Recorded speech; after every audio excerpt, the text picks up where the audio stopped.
Welcome to Nasdaq Trade Talks, where we meet with the top thought leaders and strategists in emerging technologies, digital assets, and regulatory landscape and capital markets.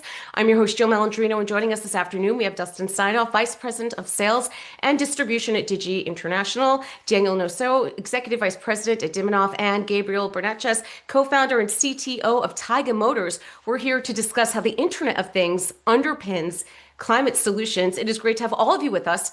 Welcome to Trade Talks. Dustin, I just want to kick it off with you. High-level overview of where Digi International sits within the climate tech ecosystem. Yeah, no, thanks, Jill. Digi offers a wide range of IoT connectivity solutions designed for reliable, secure, and scalable communication.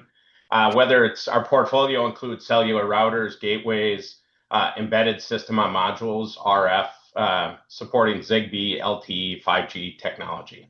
Yeah, and Daniel, that's the same of you as well. If you can give us some background on Dimonoff.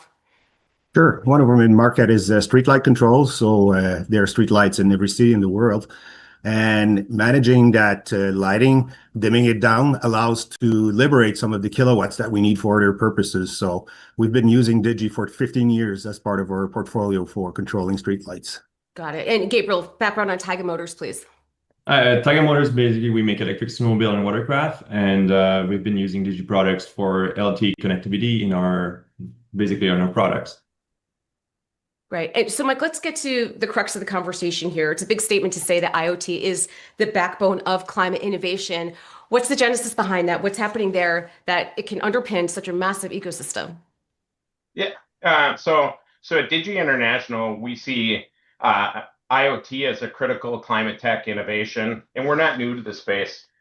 With over 40 years of leadership in IoT, and we've deployed more than 25 XB modules globally, Digi's been at the forefront of connecting the physical world to the digital world for decades. Today, IoT is enabling real-time visibility into energy consumption, emissions, air and water quality, and equipment performance, all of which are functional for reducing the environmental impact, climate change.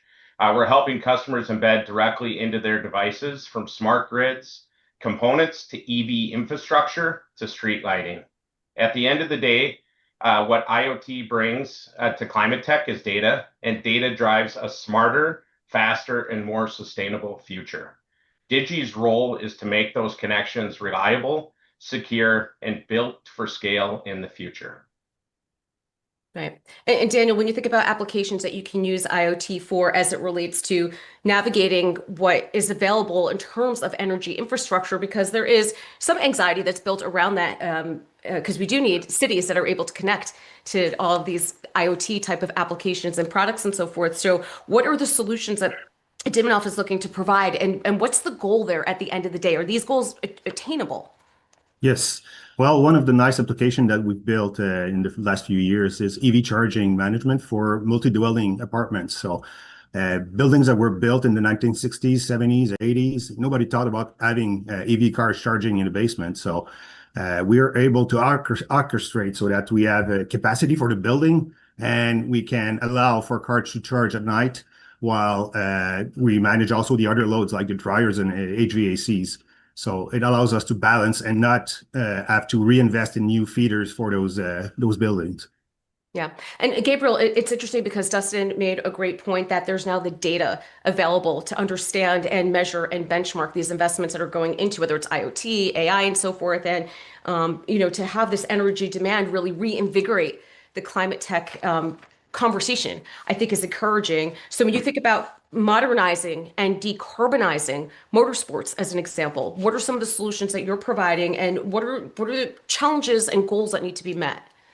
So when my co-founder and I started Taiga, we not only wanted to innovate by having electric vehicles and provide electric vehicles to the industry, but also building an ecosystem around it and really giving more features to our customers, like predictive maintenance, having a mobile app connected to the device, and seeing the data, customizing your driver profile, and then having more features like geofencing to allow our customers to control how their products are used.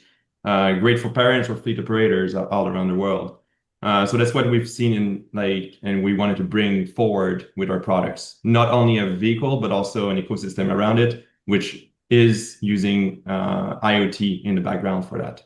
Yeah. And I think it's also interesting, Gabriel, that it's not necessarily mandates that are driving the conversation right now, but to your point, market demand and meeting customers for where they need to be. It sounds very different than the conversations we were having around climate, even let's just call it 3 to 4 years ago. Yes, it's totally like that's basically in the forefront, and it's an expectation now by customers. But like in the past and the last years, we really brought this in the industry essentially.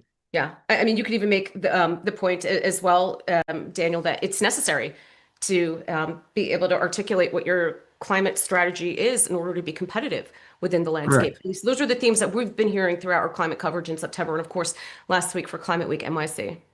Yes, and there's a growing demand for energy. We see all the data centers and that are growing up requesting energy. So what we do is trying to get the most of we can from the existing infrastructure. So we need to instrument those infrastructure, know what's going on, where there's power available, and when we can use what's existing right now to be able to continue to grow the demands. Yeah, well, and that's a good point that you bring up as well, because perhaps you don't have to reinvent the wheel where there are resources that are available. Let's water, biochar, or a couple of examples. Maybe we don't have to look so far when there are things that can help provide a more near-term solution. Correct. And we're trying to orchestrate so nobody knows there's solar coming in, there's wind, there's a lot of alternative energy that need to be connected that will provide more local power. So we need to orchestrate how that's going to work with the distributors everywhere in the world. So that's part of what we do, instrument and see and plan for demand and make sure that we use what's available, where it's available, when it's available. Yeah. So as we think about your outlooks here, Dustin, as we wrap up, do you think that these solutions are attainable? Are they already in practice? What's your outlook for the space within the next 2 to 3 years? Because these technologies are evolving quicker than perhaps anyone had expected. Oh, no, absolutely. Climate changes are accelerating, and we believe IoT is going to be critical for meeting them. From my perspective at Digi, we see a strong convergence between climate tech and advanced IoT networking protocols, a new technology called Wi-Sun. As climate changes drives the need for a smarter, more responsive infrastructure, we believe Wi-Sun's capabilities make it incredibly well-suited, scalable, low power for secure outdoor IoT applications. As we look ahead, I'm looking ahead, we see Wi-Sun playing a pivotal role enabling utilities and municipalities to monitor, react to real-time environmental data, things like air quality, water usage, renewable energy, et cetera. So at Digi, we're already supporting customers building this kind of infrastructure. And I think we'll see a massive expansion of this technology as climate resilience becomes non-negotiable. Yeah, and that goes back to your point before, Dustin, about that this data is more available than it has been before, and enterprise can make more articulate, fact-based driven decisions when it comes into these types of investments because of the data that you're collecting from the growth of what the business is doing. Yep, absolutely. Yeah, and also ask the same of you as well, Daniel. When you think 1 to 2 to 3 years out, are these goals attainable, and what's next? Because it's evolving rapidly.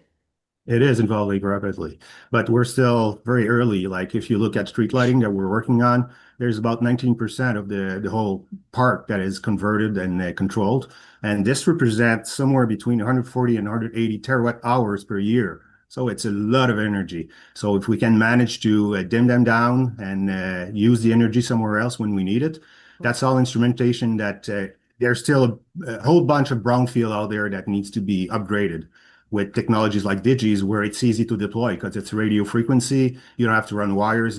It goes on existing infrastructure, so quite easy to deploy. Yeah, and Gabriel, at the end of the day, too, you want these new solutions to be sustainable and, of course, adaptable. You don't want to have such a finite lifespan as perhaps our existing infrastructure has now. Yeah, and it's really going to provide a lot of features to our customers, like with more and more like features from connectivity, like knowing where your buddies are, where like and more safe also. Yeah. certainly security being built into the models is another piece of the competitive landscape as well. Appreciate all of your insights. Thanks for joining us on Trade Talks. I'm Jill Malandrino, Global Markets Reporter at Nasdaq. Thanks, Jill. Thank you. Thank you.